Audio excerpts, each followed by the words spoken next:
आज मैं आपको शर्त बरत गाथा सुनाऊंगी। इस गाथा को आप लोग जरूर सुनिए। इस गाथा को सुनने से आप लोग का लाभदायक है। आप लोग भी हाथ में संकल्प लेकर अगर इस चतुर्थी पूर्णिमा व्रत गाथा सुने तो आप लोग का घर में जरूर धन संपत्ति आएगा। अगर सुहागिन स्त्रियों अपना हाथ में संकल्प लेकर इस पूर्णिमा व्रत गाथा सुनती है तो उनके पति को तो लंबी तो आहू तो मिलेगा, साथ साथ उन्हें धन संपत्ति घर में आएगा। इस गाथा को सुनने से बहुत लाभदायक होने वाला है। दोस्तों, सुहागिनों करवा चौथ का व्रत करती है अपना पति को लंबी उम्र के लिए, तो उनकी ये भी ज़रूरत है कि करवा चौथ माता का वो हाथ में संकल्प लेकर गाथा जरूर सुने।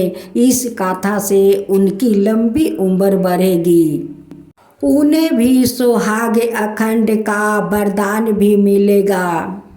आज मैं आपको शरत पूर्णिमा का गाथा सुनाती हूँ। आप लोग इस गाथा का सुनिए। नवरात्रि और विजयदशमी के बाद आने वाले सबसे महत्वपूर्ण पर्व है शरद पूर्णिमा। भगवान कृष्णा ने जगत की भलाई के लिए रसोत्सव का यह दिन निर्धारित किया है, क्योंकि इस रात्रि को ही 16 कलाओं से पूर्ण चंद्रमा अपनी अमृतमयी चंद्रिका धारा पर बिखराता है।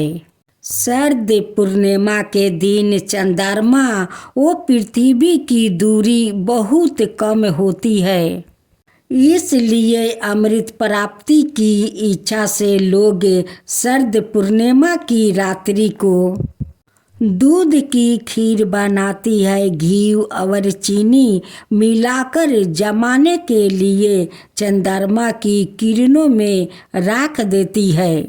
चंद्रमा की किरणों में रखी गई खीर मीठे दूध और लबरी खंड खाने में बहुत ही स्वादिष्ट लगते हैं, जो स्वास्थ्य के लिए अत्यंत गुणकारी होते हैं।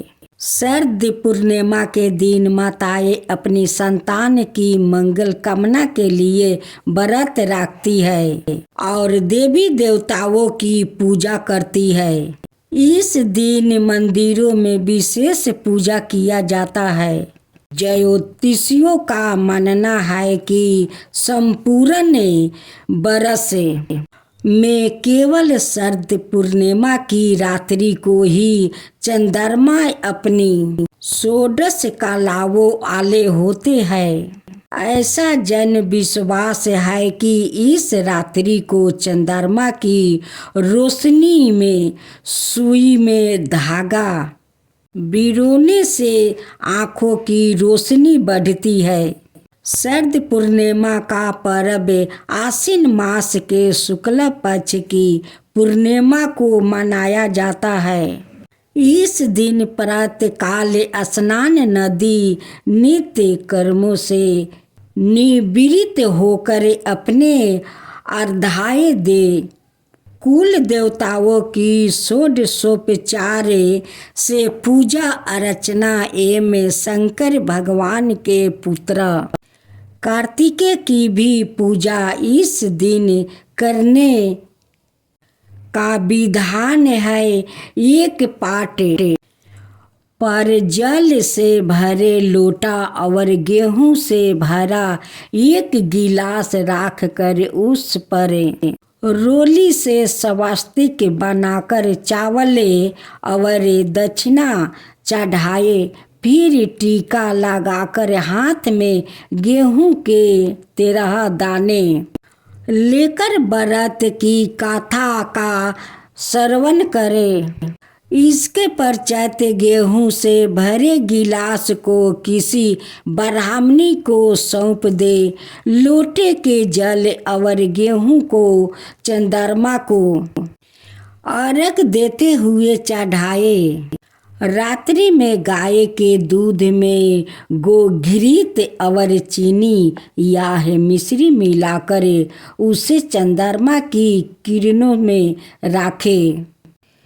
अर्धरात्रि को अपने अर्धाय को अर्पण करे, सभिन को प्रसाद स्वरूप बांट दे। रात्रि जागरण करके भगवत भजन कीर्तन करे।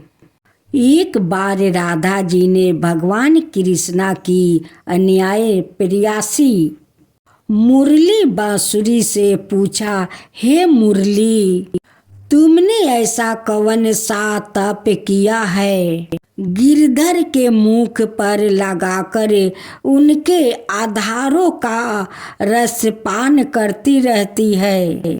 यह सुनकर मुरली ने मुस्कुराकर कहा, राधिका, मैंने इसके लिए बहुत ही कठोर तप किया है। मैं सुनसान स्थल पर जन्मी तो कोई भी मेरे जन्म पर खुशियाँ मनाने वाले नहीं था। एकांत वर्ष में ही अयौवन प्राप्त कर जब मैं गर्भ से झूम रही थी, तो एक दिन एक कठोर हृदय व्याकुत ने मेरे ऊपर लोहे के औजार का प्रयोग कर मेरे अंगों को काट काट कर नष्ट कर दिया। इससे मेरा गर्भ ही चूर चूर नहीं हुआ, बिल्कुल असहाय पीड़ा को भी मैंने भोगा। मेरे दुखों का यही पर अंत नहीं हुआ। उसी व्याकुत ने यात्रा के जरिए मुझ में 7 छेद बनाया। इसके दर्द से मैंने चीख तक पड़ी, लेकिन उस व्याकुत पर कोई असर नहीं पड़ा। मुझे घर ले जाकर एक कोने में पटक दिया गया। वहीं से बाल कृष्णा मुझे चुपचाप उठा लाए और जिस समय मेरी जन्म स्थली में जाकर कदम के पेड़ के नीचे खड़े होकर शरद पूर्णिमा की चांद जयो तसना में मुझे अपना आधारों पर रखा, तो मैं अतीत के सारे कष्टों दुखों को भूल कर तन मियाँ हो उठी। उस तन्मयता में ही उन्हीं की स्वर रागनी में गूंज उठी। उस समय मेरी गूंज को सुनकर सारे ब्रजवासी अपना अस्तित्व भूल गए और जिधर मेरा स्वर गूंज रहा था, उस मधुमाती रात्रि में अमृत वर्ष के समय श्री कृष्णा ने महारास रचाया। इस तरह मेरे जीवन का संगीत सबको सुनाना उपलब्ध हुआ। अब आप सुने दूसरी कथा। गोप गोपियों की करुणा पुकार सुनकर कृष्णा बोले, तुम सब गोवर्धन पर्वत की शरण में चलो, वह सब की रक्षा करेंगे। सब गोप ग्वाले पशुधन सहित गोवर्धन की तराही में आ गए। श्री कृष्णा ने गोवर्धन को अपनी कानी शिष्ट का अंगुली पर उठाकर छाता सा तान दिया। गोप ग्वालों 7 दिन तक उसी की छाया में रह कर अतिवृष्टि से बच गए। सुदर्शन चक्र के प्रभाव से ब्रजवासी पर एक बूंद भी जल नहीं पड़ा। यह चमत्कार देखकर ब्रह्मा जी द्वारे श्री कृष्ण अवतार की बात जानकर इंद्रदेव अपनी मूर्खता पर पछतावा करते हुए कृष्णा से क्षमा याचना करने लगे। श्री कृष्णा ने 7वां दिन गोवर्धन को नीचे रखा और प्रजावासियों से कहा कि अब तुम प्रति वर्ष गोवर्धन पूजा करो, अन्नकूट का पर्व मनाया करो। तब से यह पर्व के रूप में प्रचलित है। इस त्योहार पर यमुना ने यम को अपने घर बुलाकर सत्कार करके उसे भोजन करवाया था। इसलिए इस त्योहार को यम द्वितीया के नाम से जाना जाता है। भाई बहन के प्रेम का प्रतीक होने से इस भैया दूज के नाम से भी जाना जाता है। शास्त्रों में ऐसा लिखा है कि इस दिन यमुना अपने भाई यम से मिलने गई थी और उसने उन्हें स्वादिष्ट भोजन करवाया। यमराज ने प्रसन्न होकर उसे यह वर दिया था कि जो व्यक्ति इस दिन यमुना में स्नान करके यम का पूजा करेंगे, मृत्यु के पश्चात उसे यमलोक में नहीं जाना पड़ेगा। उल्लेख खानिया है कि सूर्या की पुत्री यमुना समस्त कष्टों का निवारण करने वाली देवी स्वरूपा है। उसका सागा भाई मृत्यु का देवता यमराज है।